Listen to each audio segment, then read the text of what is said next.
के इस क्लास में हम सक्षमता 3 से रिलेटेड अगला जीके जीएस का सेट लाए हैं, जिसमें हम लोग महत्वपूर्ण ऐसे प्रश्नों को देखेंगे जो पिछले सक्षमताओं में पूछे गए हैं और उनकी संभावनाएं अधिक रहती है। उसी पर आधारित यह सेट है। आइए हम लोग देखते हैं एक एक प्रश्नों को। पहला नंबर सवाल है, जो कि जब हम लोग बिहार की बात करते हैं तो सबसे पहले हम लोग जाने कि बिहार दिवस कब मनाई जाती है।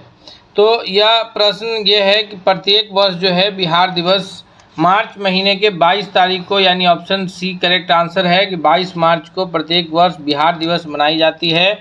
यानी इसी तिथि को बिहार जो है एक अलग बंगाल से अलग प्रांत के रूप में बिहार का ये हुआ, तो इस वर्ष इसलिए जो है प्रत्येक वर्ष 22 मार्च को बिहार दिवस मनाया जाता है।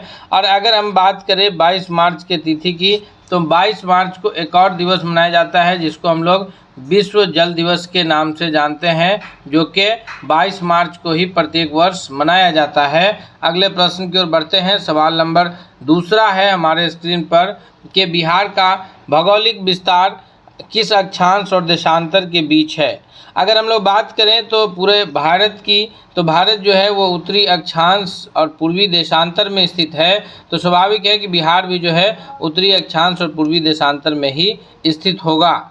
तो ऐसे में बिहार का अक्षांश और देशांतर जो है वो ये है कि बिहार 24 डिग्री 30 मिनट उत्तरी अक्षांश से लेकर के 27 डिग्री 30 मिनट उत्तरी अक्षांश के बीच स्थित है, और 83 डिग्री से लेकर के 88 डिग्री तक पूर्वी देशांतर, जो कि लगभग में मान है, यहाँ मिनट में दिया है, सेकेंड में भी आएगा, लेकिन लगभग में पूछा जा रहा है। तो ऑप्शन ए यहाँ पर करेक्ट आंसर हो जाएगा कि बिहार का जो अक्षांशीय रूप से विस्तार है वो लगभग 3 डिग्री का है और देशांतरीय रूप से लगभग 5 डिग्री का विस्तार है। अगले प्रश्न की ओर बढ़ते हैं। सवाल है कि बिहार की सीमा किन राज्य और देशों से मिलती है। तो बिहार की अगर सीमा की बात की जाए तो बिहार जो है ये भारत के, समझिए तो पूर्वी छोर या उत्तर से पूरब शुरू होने से, उत्तर पूरब शुरू होने से पहले छोर में स्थित है।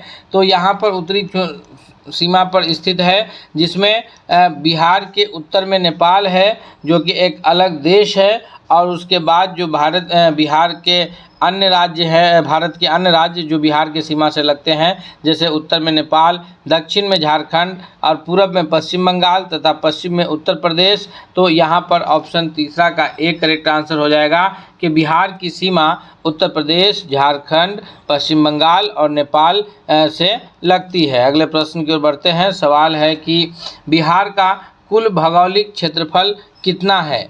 बिहार का अगर भौगोलिक क्षेत्रफल की बात की जाए तो बिहार का भौगोलिक क्षेत्रफल है 94,163 वर्ग किलोमीटर। बिहार का भौगोलिक क्षेत्रफल कितना है? 94,163 वर्ग किलोमीटर है, यानी ऑप्शन बी करेक्ट आंसर है।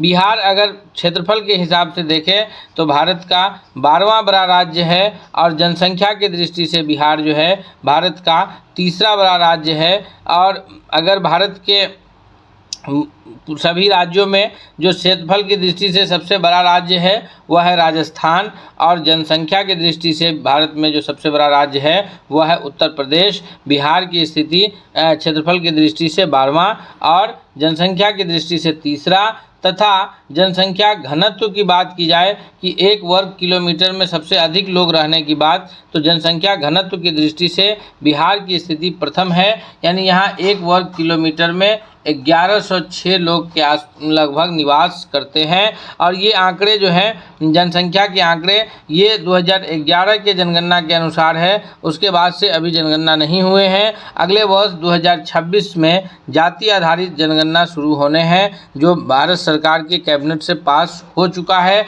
तो फिर आंकड़े बदल जाएंगे, जो है जनसंख्या के आंकड़े या अन्य जो भी आंकड़े हैं वो 2026 के बाद 27 में जो जनगणना होगा 26 से शुरू होकर के, और उसके जब रिपोर्ट्स आएंगे तो फिर ये आंकड़े बदल जाएंगे। अगले प्रश्न की ओर बढ़ते हैं। सवाल है कि बिहार के उत्तर से दक्षिण की लंबाई कितनी है। तो बिहार की जो उत्तर से दक्षिण की लंबाई है वह 345 किलोमीटर है। जी हाँ, नॉर्थ टू साउथ इसकी लंबाई कितनी है? 345 किलोमीटर है, ऑप्शन डी करेक्ट आंसर है। और अगर पूरब से पश्चिम की बात की जाए तो 483 किलोमीटर है, ये भी याद रखिएगा। बिहार के मैप को आप देखिए और इसमें उत्तर से दक्षिण की जो लंबाई है वो 345 किलोमीटर है और पूरब से पश्चिम की जो लंबाई है वो 483 किलोमीटर है। दोस्तों हम महत्वपूर्ण सवालों को इसमें कवर किए हैं जो कि परीक्षा की दृष्टि से बहुत लाभकारी साबित होने वाला है। इसलिए आपसे रिक्वेस्ट है कि अगर आप हमारे चैनल पर अब तक नए हैं, चैनल को सब्सक्राइब नहीं किया है तो प्लीज़ चैनल को सब्सक्राइब करते हुए बेल आइकन को दबा लीजिए ताकि अगला हर अपडेट्स आप तक सबसे पहले पहुंचे। अगले प्रश्न की ओर बढ़ते हैं। सवाल है कि बिहार का कौन सा जिला नेपाल सीमा से सटा हुआ नहीं है।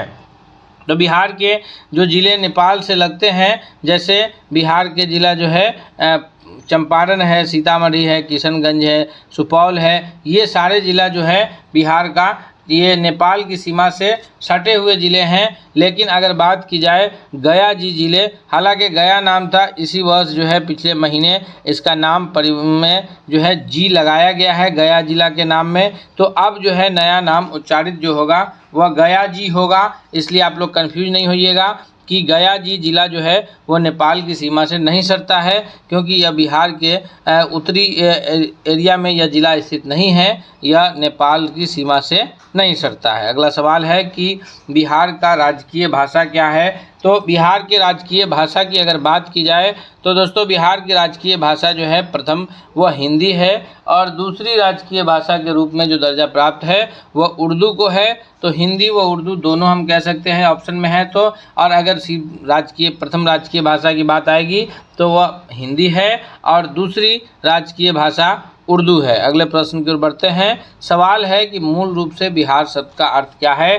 तो बिहार हम सभी जानते हैं कि बिहार जो है बौद्ध गौतम बुद्ध की धरती मानी जाती है, बुद्ध की धरती रही है। तो बिहार जो है विहार शब्द से बना है, विहार शब्द से, और विहार का अर्थ होता है रहने का स्थल। तो इस हिसाब से जो बिहार शब्द का जो शाब्दिक अर्थ है वह है बौद्ध मठ से लिया गया है, यानी ऑप्शन ए करेक्ट आंसर है कि बौद्ध जो मठ थे जहाँ पर बौद्ध भिक्षु रहते थे उसी ये शब्द से संकलित करके अपने राज्य का नाम बिहार है। अगले सवाल की ओर बढ़ते हैं। अगला सवाल है कि झारखंड बिहार से कब पृथक हुआ। तो अगर हम लोग बिहार के पृथक की बात करें तो 1912 में जो है बिहार बंगाल से अलग हुआ, 1936 में बिहार से उड़ीसा अलग हुआ और उसके पश्चात 15 नवंबर 2000 ईस्वी को, कब 15 नवंबर 2000 ईस्वी को बिहार से झारखंड राज्य एक अलग राज्य के रूप में अलग हुआ। इस प्रकार यहाँ पर ऑप्शन 9 का ए करेक्ट आंसर है कि बिहार जो है वह 15 नवंबर 2000 को झारखंड बिहार से अलग हो गया था, पृथक हो गया था। ऑप्शन ए सही जवाब है। अगला सवाल है कि बिहार और उड़ीसा का विभाजन कब हुआ। तो बिहार और उड़ीसा के विभाजन की अगर बात की जाए तो बिहार और उड़ीसा का जो विभाजन है यह कब हुआ था।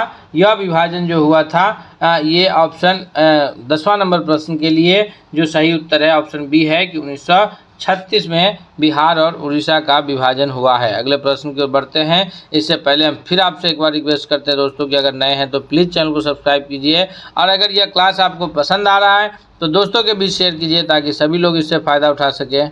नंबर 11 है कि भारत का जो चंद्रयान 3 था यह कब लैंड हुआ था।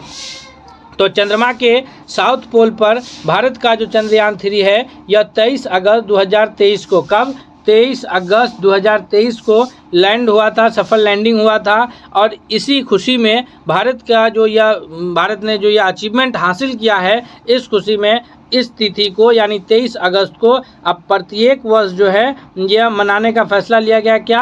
राष्ट्रीय अंतरिक्ष दिवस। प्रत्येक वर्ष राष्ट्रीय, याद रखिएगा प्रश्न बन सकता है कि अंतरिक्ष दिवस जो है कब मनाया जाता है। तो राष्ट्रीय अंतरिक्ष दिवस मनाने का जो फैसला है यह 23 अगस्त 2023 को रखा गया है। सवाल अगला है कि भारत में अंग्रेज़ों की पहली विजय कौन सी थी। भारत में जो अंग्रेज़ों की अगर पहली विजय की बात की जाए शुरुआती दौर में तो वह 1757 में हुआ प्लासी का युद्ध है। कब हुआ था? 1757 में। एग्जैक्ट तिथि की अगर बात करें तो 23 जून 1757 की तिथि है, 23 जून 1757, जिसमें जो है रॉबर्ट क्लाइव लड़े थे अंग्रेजी ईस्ट इंडिया कंपनी की ओर से। कौन था? रॉबर्ट क्लाइव था। और जो है भारतीय ये में बंगाल के नवाब सिराजुद्दौला, बंगाल के नवाब कौन थे? सिराजुद्दौला थे। और ये लड़ाई हुई कहाँ? प्लासी में, जो कि ये बंगाल में पड़ता है।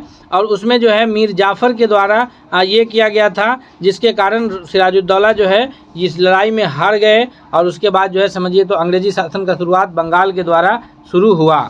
अगला है कि बक्सर के युद्ध में अंग्रेज़ों का नेता कौन थे? तो बक्सर के अगर युद्ध की बात करें तो बक्सर का युद्ध लड़ा गया है 23 अक्टूबर 1764 को, जो कि बिहार के बक्सर में लड़ा गया है। बक्सर जिला अभी भी बिहार में स्थित है बक्सर नाम से। तो ये 23 अक्टूबर 1764 ईस्वी को। और इसमें जो है अंग्रेजी सेना का नेतृत्व कर रहे थे Hector Munro. Option B correct answer है। और भारत की ओर से जो थे तो 3 ये लोगों की सेना लड़ रही थी। बंगाल के नवाब मीर कासिम, क्या नाम था? बंगाल के नवाब मीर कासिम। अवध, जो अभी आधुनिक लखनऊ का क्षेत्र है, अवध के नवाब थे शुजाउद्दौला, शुजाउद्दौला अवध के नवाब। और जो मुग़ल बादशाह थे वो थे शाह आलम द्वितीय।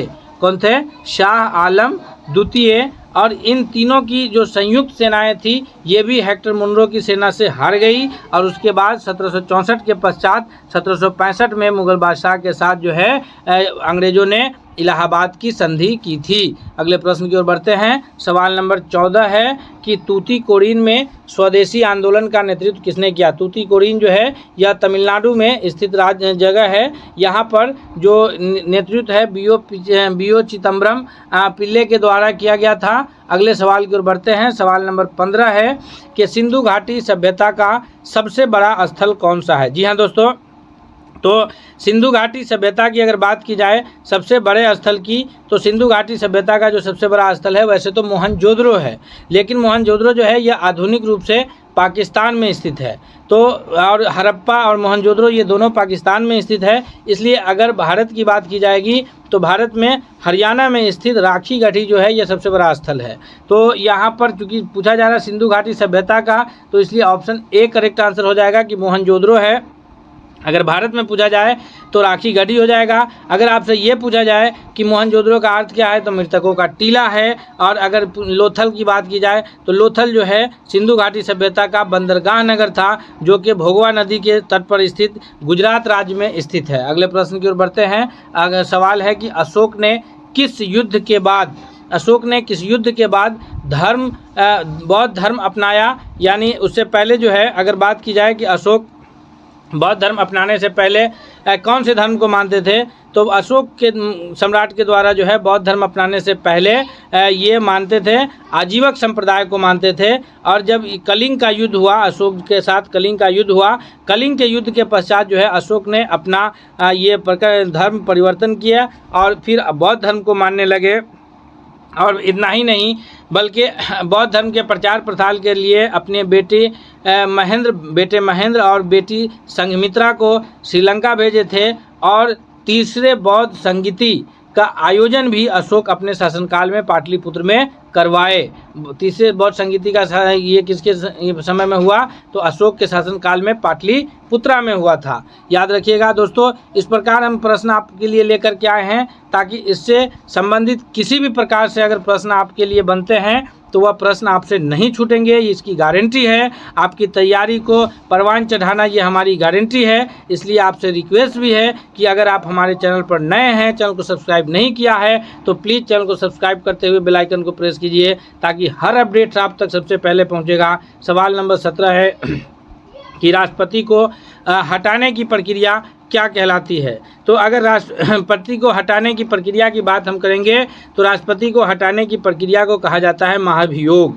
क्या कहते हैं? महाभियोग। और यह वर्णन कहाँ है? तो भारतीय संविधान के अनुच्छेद 61 में इस बात का वर्णन है। कितना में? अनुच्छेद 61। अनुच्छेद 61-61 में इस बात का वर्णन है कि महाभियोग के द्वारा राष्ट्रपति को उसके पद से हटाया जा सकता है। महाभियोग लाने के लिए 1/4 यानी 1/4 सदस्यों का सहमति होना चाहिए, तब महाभियोग आएगा। और महाभियोग जो है ये 2/3 बहुमत से, कितने बहुमत से पास होगा? तो महाभियोग पास करने के लिए 2/3 बहुमत का होना आवश्यक है। यानी अगर 100 लोग हैं तो उसमें से 66 लोगों को उसके साथ होना होगा। तब जाकर के महाभियोग पारित होगा। वैसे भारत में अभी किसी भी राष्ट्रपति पर महाभियोग नहीं लाया गया है, हालांकि संविधान में इसका प्रस्ताव मौजूद है। कहाँ? अनुच्छेद 61 में। बहुमत कैसा होना चाहिए? 2/3। कौन लाएगा? तो भारतीय संसद लोकसभा के द्वारा यह महाभियोग लाया जाएगा। अगला प्रश्न है, और अगर जो है महाभियोग के द्वारा सुप्रीम कोर्ट के जज को भी हटाने का प्रावधान है, जो कि 124 क में इसका वर्णन है। अगले प्रश्न की ओर बढ़ते हैं। सवाल है कि पटना हाई कोर्ट की स्थापना कब हुई? 18वां नंबर प्रश्न है हमारे स्क्रीन पर कि पटना हाई कोर्ट की स्थापना जो है कब हुई है? तो पटना में हाई कोर्ट की स्थापना 1916 में हुई है, यानी ऑप्शन बी। 18वां नंबर प्रश्न का ऑप्शन बी उत्तर जाना जाएगा। अगले प्रश्न की ओर बढ़ते हैं। सवाल है कि भारत में G20 शिखर सम्मेलन 2023 का आयोजन कहाँ हुआ है? तो G20 शिखर सम्मेलन ये गर्व का पल था कि भारत को इसका ये मिला था कि G20 शिखर सम्मेलन का जो है भारत उस वक्त अध्यक्षता किए। और ये G20 शिखर सम्मेलन जो है कब हुआ? तो ये हुआ है सितंबर में 9-10 सितंबर 2023 को। कब? 9 से 10 सितंबर 2023 को G20 शिखर सम्मेलन हुआ है। इसका ये क्या था? तो भारत मंडपम। क्या था? भारत मंडपम के नाम से हुआ था। और इसमें वसुधैव कुटुंबकम यानी पूरा विश्व एक परिवार है, इस पर जो है ये चर्चा हुई। दिल्ली में यह हुआ था।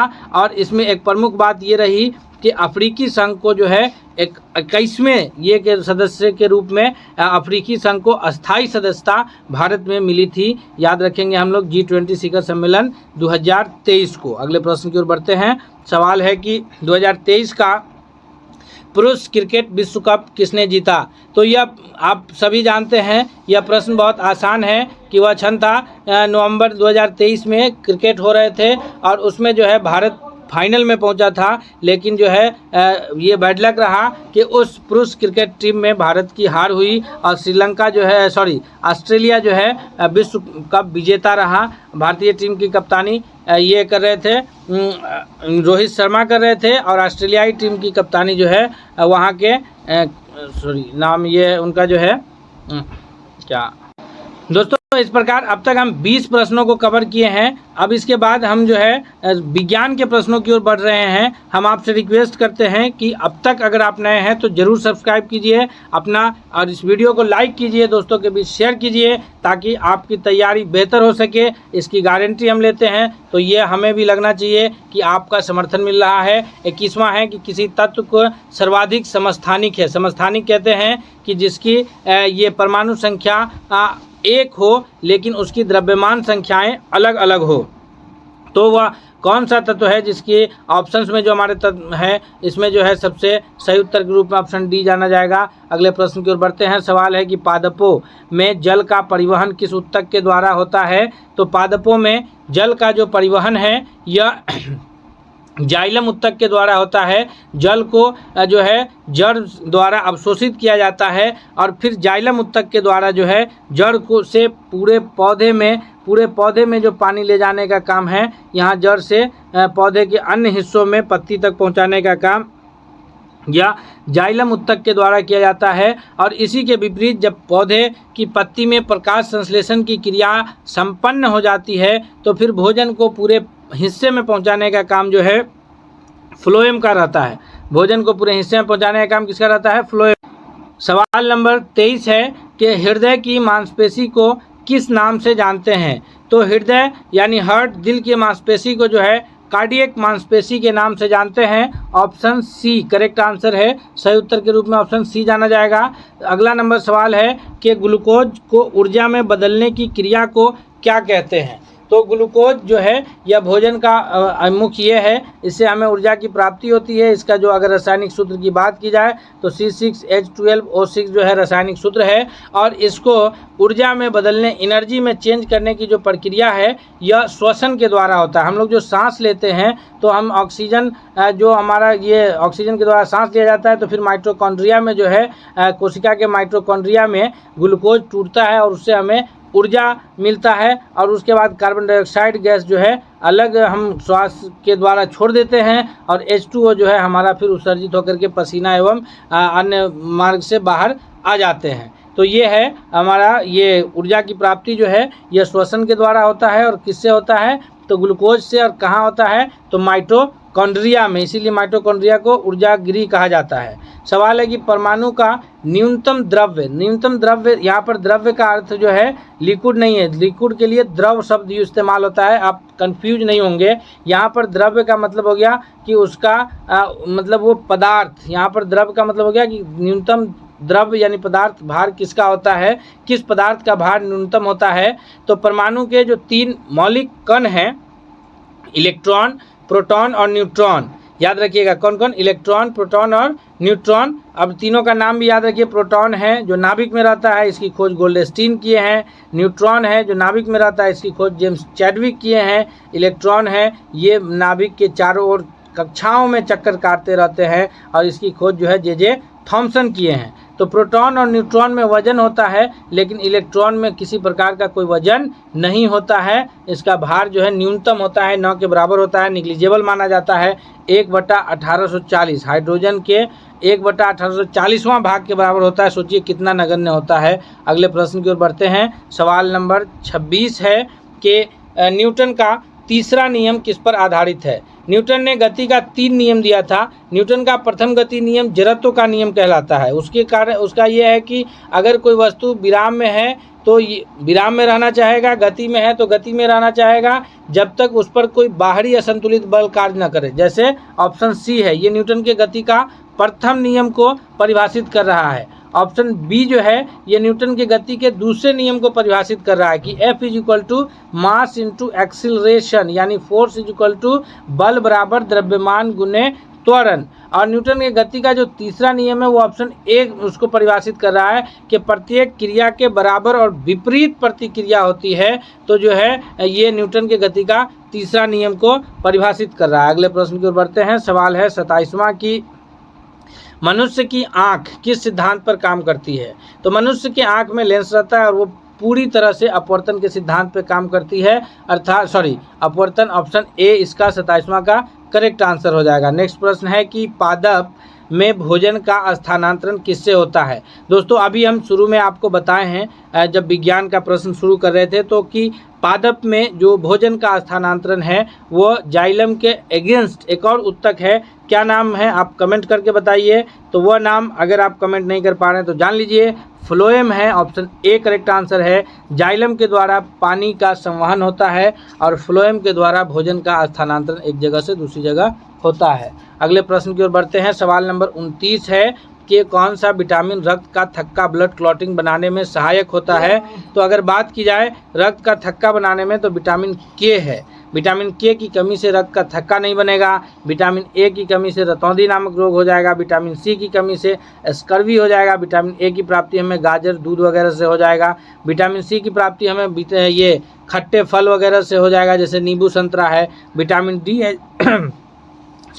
जिसकी कमी से रिकेटस नामक रोग होंगे और इसकी प्राप्ति जो है हमें सूर्य के धूप से हो जाता है। अगले प्रश्न की ओर बढ़ते हैं। सवाल 30वां है कि प्रकाश का वेग कितना है? तो प्रकाश का जो वेग है निर्वात में मापा जाता है जनरली। तो ये निर्वात में जो प्रकाश का वेग है वो 3 लाख किलोमीटर पर सेकेंड है, यानी 3 × 10⁸ मीटर पर सेकेंड होगा, क्योंकि किलोमीटर को जब हम लोग मीटर में बदलेंगे तो उसके पावर मतलब 1000 से गुना होगा। तो 3 × 10⁸ मीटर पर सेकेंड हो जाएगा। अगले प्रश्न की ओर बढ़ते हैं। सवाल है कि विश्व पर्यावरण दिवस कब मनाया जाता है?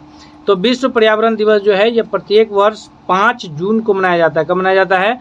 5 जून को। 15 अगस्त को भारतीय स्वतंत्रता दिवस मनाया जाता है। 2 अक्टूबर को जो है गांधी जयंती है। गांधी जी जो है 2 अक्टूबर 1869 को गांधी जी पैदा हुए थे। 22 अप्रैल को जो है विश्व पृथ्वी दिवस के रूप में मनाया जाता है। अगले प्रश्न की ओर बढ़ते हैं। सवाल है कि राष्ट्रीय युवा दिवस कब मनाते हैं? तो प्रत्येक वर्ष राष्ट्रीय युवा दिवस जो है ये इनके जन्म दिवस पर स्वामी विवेकानंद के जन्म दिवस पर 12 जनवरी को मनाया जाता है। Option A correct answer. अगले प्रश्न की ओर बढ़ते हैं। सवाल है कि राष्ट्रीय विज्ञान दिवस प्रत्येक वर्ष कब मनाया जाता है? तो राष्ट्रीय विज्ञान दिवस जो है यह प्रत्येक वर्ष 28 फरवरी को मनाया जाता है। ऑप्शन ए करेक्ट आंसर है। और 15 जनवरी ये 5 जून को विश्व पर्यावरण दिवस मनाया जाता है। 14 नवंबर को जो है बाल दिवस मनाया जाता है, याद रखिएगा।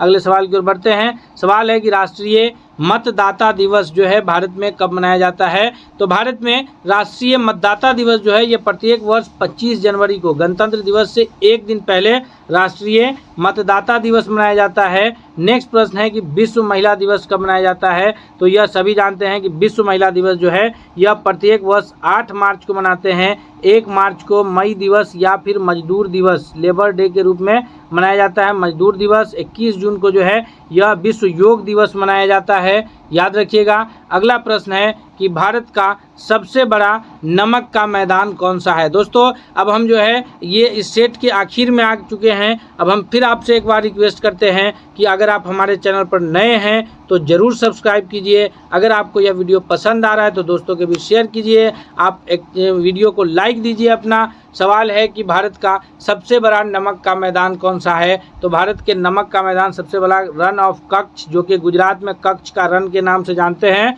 ये पूरा एक तरह से नमक का मैदान है। अगला क्वेश्चन है कि भारत की सबसे लंबी राष्ट्रीय राजमार्ग यानी नेशनल हाईवे कौन सी है। नेशनल हाईवे जो सबसे लंबी नेशनल हाईवे की बात है यह है NH-44, option A correct answer है। अगला सवाल है कि भारत का सबसे पहले परमाणु बम का परीक्षण कहाँ किया गया। भारत तब नहीं जुटा है, इसलिए आप इसका उत्तर थोड़ा सा समझ के कीजिएगा। आप इसका उत्तर कमेंट करके भी बता सकते हैं हमसे पहले, अगर आप जान रहे हैं तो, कि सबसे पहले परमाणु परीक्षण जो है वो न्यू मैक्सिको में किया गया है और नागासाकी जो है यहाँ पर सबसे पहले परमाणु बम गिरा है, जो कि द्वितीय विश्व युद्ध के समय हिरोशिमा और नागासाकी पे। भारत में अगर बात की जाए तो पोखरण में जो है भारत में 1974 में पोखरण में जो है परमाणु परीक्षण किया गया था। नेक्स्ट प्रश्न की ओर बढ़ते हैं। सवाल 39 है कि भारत संविधान में मौलिक कर्तव्य किस अनुच्छेद में दिए गए हैं। तो मौलिक कर्तव्य की अगर बात की जाए तो भारतीय मूल संविधान में मौलिक कर्तव्य का वर्णन नहीं था। बाद में सरदार सरवण सिंह समिति, कौन, सरदार सरवण सिंह समिति के सिफारिश पर, सरदार सरवण सिंह समिति के सिफारिश पर इसको जोड़ा गया। कब, भाग 4 में। कहाँ जोड़ा गया था, भाग 4 अनुच्छेद 51A में जोड़ा गया है। ऑप्शन ए यहाँ पर सबसे करेक्ट आंसर, बी सबसे करेक्ट आंसर के रूप में उत्तर जाना जाएगा। नेक्स्ट प्रश्न की ओर बढ़ते हैं। सवाल नंबर अगला है हमारे स्क्रीन पर कि ग्रीन हाउस का कारण क्या है। तो जो ग्रीन हाउस गैसेज है जिसके वजह से ग्रीन हाउस प्रभाव हो रहा है उसका कारण है कार्बन डाइऑक्साइड गैस, जो कि वायुमंडल में 0.03% है। लेकिन अभी जो है इसकी ये बढ़ने के कारण जो है पूरे ग्रीन हाउस प्रभाव का जो है यह कारण बनता जा रहा है। हमें इसके उत्सर्जन को कम करना होगा, इसको कम करना होगा ताकि जो है हमारा पृथ्वी का संतुलन बना रहे। दोस्तों 40 महत्वपूर्ण प्रश्नों को अभी हम कवर किए हैं जो आपके इस परीक्षा की दृष्टि से बहुत लाभकारी है। अगर आप हमारे चैनल पर अभी नए हैं तो चलते चलते आपसे रिक्वेस्ट है कि आप वीडियो को लाइक कीजिए और चैनल को सब्सक्राइब कीजिए, दोस्तों के बीच शेयर कीजिए और बने रहिए हमारे साथ। मिलते हैं अगले सेट के साथ, तब तक के लिए बहुत बहुत धन्यवाद।